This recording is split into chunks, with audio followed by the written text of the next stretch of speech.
Morning, everybody. It's 9 o'clock Sunday. I just hung out on the deck for a while. I usually hang out on the deck in the morning and catch up on YouTube and comments, emails. You know, I enjoy that. I sip coffee and right here, I'm gonna take a swig of this. And then I need a haircut, guys. This beard, I let it grow for winter. Winter's coming, guys. It's just part of living in the north. It was hot last week, and now it's just we're gonna get frost soon. I'm cold today. I'm wearing my warmer weather gear. It's chilly in the shop. It's 60 degrees in here. Firewood season is upon us. I'm gonna have to really buckle down. I got lots of saw builds to do, but I gotta get some firewood cut. I have enough, but I like to be a couple years ahead. So I have 8-9 cords split ready to go here, but I always want more. So just cleaning up the bench. I'm going to do the failure analysis of this saw today. We got to look at my work and see what I did. I did it. Nobody else did. So we're going to do failure analysis on this saw. I am cleaning up the bench, putting all the tools away. When I build a saw, guys, my bench gets super messy. I bring out parts bins. I'm a mad scientist. That's just how I am. I've always been super scattered like that. I got stuff everywhere. Some people work super clean. When I'm assembling a saw, I want clean. I clean the bench. I put paper towels down and clean. But when I'm ripping them apart, you guys know, if you work on saws, they're messy. Change the backdrop. I think we're gonna redo this backdrop, guys. I'm gonna get rid of this bottom box and probably move this box somewhere else. I can stack that on here, but I've been moving tools from that box into this one, and I'm going to change the backdrop a little bit. I need more storage in here. I do not store chainsaws on a concrete floor. That is one thing I just don't do. Because it gets so cold here, the humidity comes out of the concrete all the time, and it's not good for them. So we're probably going to build some shelves. Other thing I'm doing this morning, I got notes scattered amongst many notebooks, timing notes.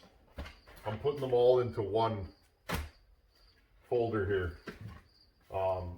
Got to keep notes, guys. Keep notes on everything you do, your timing numbers, your squishes, if you need to, bore and stroke. I port based on bore and stroke more than anything. Bore and stroke and the design of the transfers. So you're going to find similar numbers. I wanted to do this quick video before I start ripping this home light apart, do my failure analysis. You guys wanted to see that, and I'm going to do it. The flies in here are just brutal. We go from grasshoppers to crickets. You can hear them. Nothing I can do about it. Now there's flies buzzing around. I got to take this apart and look at it before we start the next builds. The other ones are right there. They're ready to go. I've slightly taken them apart, and I think we might be picking up 2 more today. A local fellow that I've bought a saw off before, he works on home lights, and he has a couple more 76s that are minty, and he says they'll be runners. He just doesn't have time to deal with them. I'll take them, I said. So we might be going to get those today. Now, keep the emails up, guys. I'm getting some good emails. I'm trying to answer them in a timely fashion. Some of them are hard to answer in email format. I'd rather rattle off a video than email back, and I'm going to do that sometimes. If you guys email me with a question and you don't mind me using your name, I'll use your name in the video that I do. I'd like to do videos answering your questions with I'll write notes and I'll answer your videos with the questions you've asked. I think visual cues are, most people learn visually. A lot of people. Some don't. I learn visually. I can read something, but if I don't do it or don't have pictures often, it goes. So, I'm going to grab a cylinder here. I like to use this 288 cylinder because it's really clean. And I had an email today. Let's get right into it. I had an email this week. I've been going back and forth with a fella. I'm not going to use his name. Like I said, if you guys want your name dropped, no question is too silly to answer, guys. And if you don't mind me using your name in the video, I'll use your name. So if you email me and say, hey, I don't mind if you use my name, I'd like that. I'd like to give you guys shout outs. You take the time to email me, I'm going to take the time to answer you. Fella emailed me this week. He is, I wrote down some notes here, guys. He is porting a big bore 372 Husqvarna. He gave me his numbers, okay, which is very important. Numbers, it's all in the numbers, guys. To me, some people don't even use a timing wheel and build crazy saws. Sorry, I dropped notes here. I do everything by the numbers. I will veer from the numbers at times to see, hence the home light here. Okay, 372 big bore, he said. Sounds like a no base gasket build. If I'm wrong, email me back. His numbers are exhaust opens at 110 degrees after top dead center. I'm going to mention this. I asked a couple other guys that build saws. And sorry guys, I always look here and the camera's here. I'm going to... Exhaust opens at 110 degrees after top dead center. That number seems very, very high to me. It could be. You never know, right? 110 degrees after top dead center is a very, very low exhaust roof. I'm not saying it's not possible, but for you that asked, I would check that and double check and triple check because that seems very, very low. Transfers are at 130. So if the exhaust opens at 110 and the transfers are at 130, you have a 20 degree blowdown. That's perfect. I wouldn't touch that. Intake is at 76 after bottom dead center. From how I'm reading his notes, that seems pretty high. That's where I would keep that. So if you're, and his squish is 26 thou. Perfect. I would leave that. 20, that saw is 75, 77 cc's. 25 thou is like right where I'd want it. You could run it a little lower, but problem is with squish, guys, if you chase low squish numbers, that's all run fine when you first fire it up. As everything heats up, that piston's going to get closer to the top of the cylinder. How close does it get? I don't know, but do I want to find out? No, sir. That thing could stretch enough to tap the top of the cylinder. That's going to do major damage. So 26,000 squish is perfect. So he wants to build, I believe this is for a customer. He wants to build a saw that makes torque. Well, 110 degrees, right? That's 110 degrees of power stroke, right? Your the fuel explodes. Somebody mentioned that I use the word explosion. I use simple words because then everybody knows what I'm speaking about. It doesn't actually explode, but that's the word I'm going to use because it makes sense to people. The fuel explodes and pushes down on the piston, okay? So the longer it pushes on the piston, think about it. It's pushing, and then the exhaust opens, right?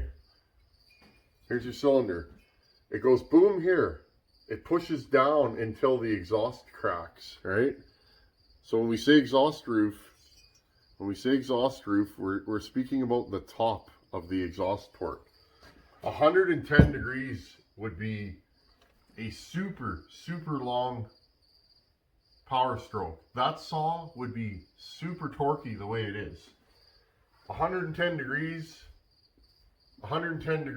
would be like 140 degree duration. That is a very short duration. Some builders will build saws like that. Personally, I don't do low exhaust roofs. So he was asking about torque. On a saw that size, if you were just going for torque, 100 to 102 degrees is where I would set that. Try 102, you'll be happy with it, I guarantee. Open those transfers up, those lower transfers. Open them up big. Get that air flowing into there, into the uppers, okay? Feed that motor, it wants air. If your intake is at 76, again, that seems very high for a stock cylinder. If it's at 76, I would leave it. I probably wouldn't touch that. You could maybe add 2 degrees, but I wouldn't do that. If you're just learning, don't push the numbers, guys. You're not going to be happy. If you're just learning, add a couple degrees here, you know, a couple degrees to the exhaust, a couple degrees to the intake, and run it like that. And then take it apart again and add 2 more degrees to the exhaust and run it like that. Don't go too far though. We've all done that where it's like we go, oh, I'll keep going. Eventually, you're gonna have a saw that screams, but it's gonna be peaky and it's not gonna make a broad torque curve, and it's not gonna cut wood. It's gonna stop in the cut. If you're falling, you want a saw that makes torque. Think about it, guys. You got all the way to that tree trying to stop that chain, you know, and the trees move, and until you get a wedge in there, if you don't have muscle and grunt to fall that tree, you're gonna stop your saw. So he wanted to know how the exhaust affects it. The higher the exhaust roof, the less torque you have, because that explosion, all that energy is pushing down on the piston. The sooner you let it out, the less torque you're going to have, okay? But the sooner you let it out, the faster the cycle happens. That's why when you raise an exhaust roof, the saw's going to run faster. Let's talk about transfers. If your numbers are correct, and again, 130 degrees on the transfers, that seems ridiculously high. So you got 110 on the exhaust and 130 degrees on the transfers. That's a 20 degree blowdown. That's perfect. But the problem is, if you're grinding 10 degrees off your exhaust roof and you still want to run a 20 degree blowdown, I'd probably go 25, 24 degrees. So if your exhaust is at 100 and your transfers are at 130, you're grinding 5 to 10 degrees off your transfers. That's a lot of transfer work. And you have to shape them right. So to answer your question, I'm not sure if these numbers are correct. If they are, it is what it is. You can either run that cylinder or try another one, or do all that grinding. Sometimes cylinders are wonky. I did a 288 not that long ago. I didn't get it on film. It was for a buddy and it was kind of a quick job. The numbers were good on that. One transfer was higher than the other. I had to match it. I had to do a ton of work to get, because you need both transfers to open. So, if it is at 110, I'd go 102. So you're going to raise that 8 degrees. So, put your piston in your cylinder, put a felt marker and mark your piston, blacken it up, right? Like using machinist layout fluid. Make it black. Whatever, put your exhaust at bottom dead center, mark a line with a scribe, just a little line, it won't hurt nothing. Turn it 2 degrees, mark it again, you'll get a number. It'll be like 30, 35,000, 25,000. Mark that down, and then you know how high to grind your exhaust roof, okay? If it's 30 thousandths and you need 2 degrees, you grind it 30 thousandths higher. If you need 4 degrees, it's 60 thousandths. If you need 6 degrees, it's 90 thousandths. Does that make sense? So, and the other way, put the ring in the bottom of the cylinder, right? Put your piston all the way down. Put your cylinder with the ring in the bottom, put it down, turn the saw backwards until your timing wheel is exactly where you want your exhaust, exhaust to open. Take it out carefully, take your fault marker and gently draw a line in there, okay? Wait for it to dry, pull your ring out. Now you have something to go off of. I do that, I grind close to it, but I don't go right up to it usually.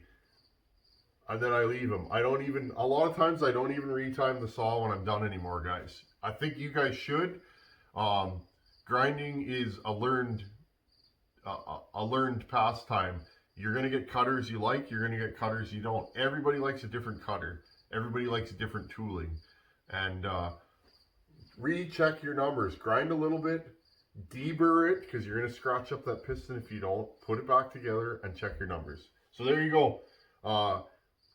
For the fellow that emailed me, I think 110 is a little high. If that's where it is what it is, right? When I first timed this, guys, I made a video. My numbers were wrong. My wheel was just a little off that day. Check everything 3 times. If you don't recreate it 3 times and it's dead on, you got a problem. Make sure you find bottom dead center and re-zero the wheel. Go to my video on degree wheel and watch it and study it and recreate what I do. If you can't recreate your timing numbers, they're going to be off. And the difference is 60 thousandths sometimes is like 4 degrees. That's a lot. And if your numbers are off and you start grinding, if you think your exhaust is lower than it actually is, say it's at 110, maybe it's actually at 106. If you went to 100 or 102 and it's actually at 106, you're going to have a saw with like a 96 exhaust roof. It's going to be peaky. It's not going to make the kind of power that you're looking for. You're looking for a torque saw that's going to pull a long bar. Okay, next one. One of you guys is grinding a cylinder, Husqvarna 50. Good for you, man. I want you guys to grind and learn how to grind. Just do it. I know it's freaky. You got this perfect cylinder and you're hacking away at it. Grind, guys. He had his cutter slip. It happens. I've done it. It happens. Your cutter's gonna slip. The pics you sent me, buddy, unfortunately, I think that cylinder's done. That's a pretty good ding. If it's your own saw, just make sure there's no burrs. Run it. Maybe it'll run. That's how you learn, right? Maybe it'll run. But that's a pretty good ding you did. It happens, buddy. I've done it. It happens. If you're worried about chattering, put a couple layers of tape underneath where you're grinding so that if you do go zing, if you do go zing, it'll hit the tape and save your cylinder. Another thing, grind your ports from the, here guys, grind your ports like this. Sorry, drop this here. Okay, when I'm grinding, I'm going to show you guys, when I'm grinding the intake, I'm going from the outside in. Zing, zing. Nice, gentle, don't push it, just let it cut. Okay, same thing with the exhaust. All right, I go, let's see if we can, sorry guys, I'm trying to up my game, but sometimes, there you go, just from the top, zing. Go in the direction that the cutter wants to cut. Don't go backwards or you will load it with chips. Now remember, guys, the reason why a lot of people don't say to mess with transfers, I'm going to lean back here. See the transfer there? If you don't have a right angle tool and you're cutting, look, you're going straight in and almost plunge cutting. If you don't have, I'm going to put this back down and hang this up. If you don't have ridiculous hand strength or good strong hands and forearms and good dexterity, it's really, really hard to cut transfers, guys.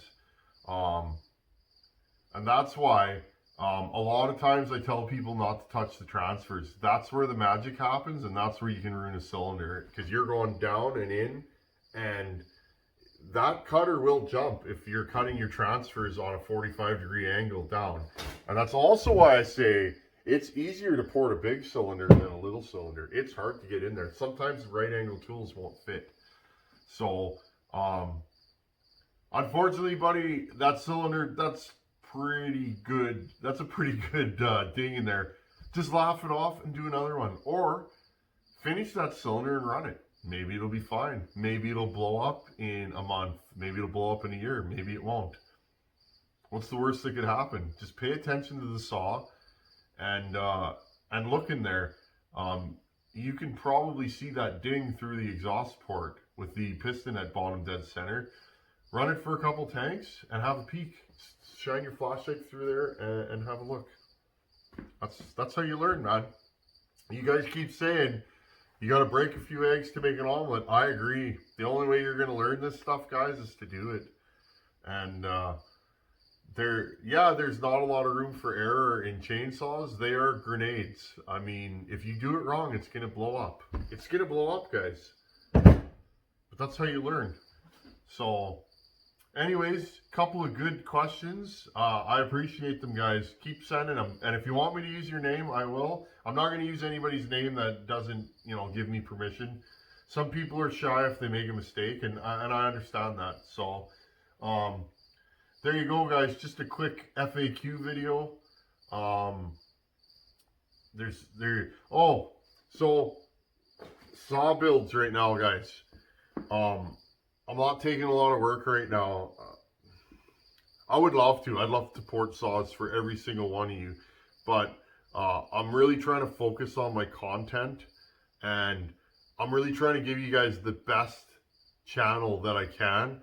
So I can't take a lot of builds. I do have builds that are coming, and we're going to be doing a lot of content, but I can't take a lot of builds right now, guys. If you need me to help you, though, I'll tell you what to do, and you do it. This channel is about you guys porting saws, not about what I can do. If it was just about what I could do, I would just take saw builds and not make YouTube videos. So, right? I would just wave my wand over a saw and look how fast it goes. I wouldn't show you guys my grinding, or I want you guys to see my stuff's not perfect, It can't be. You're doing it by hand, and you're going to blow up saws. So, I will take more builds in the future. I promise you guys that. I'll take a few here and there for you guys. I can't take a lot of saw builds right now. I mean, right now I have 10 or 12 saws that I need to do. So, that could be 6 months, 4 months, a year. Depends on parts and what they end up doing. So, right now we're in a COVID situation, guys, and you talk to anybody that builds saws, it is hard to get parts right now. It is really hard. So we're taking it as it comes. We're going to keep making content. Anyhow, thanks for coming out, guys. We're doing failure analysis. I'm literally going to do it right after this. So as always, thanks for watching. Take her easy and keep those emails coming. I enjoy yakking with you guys.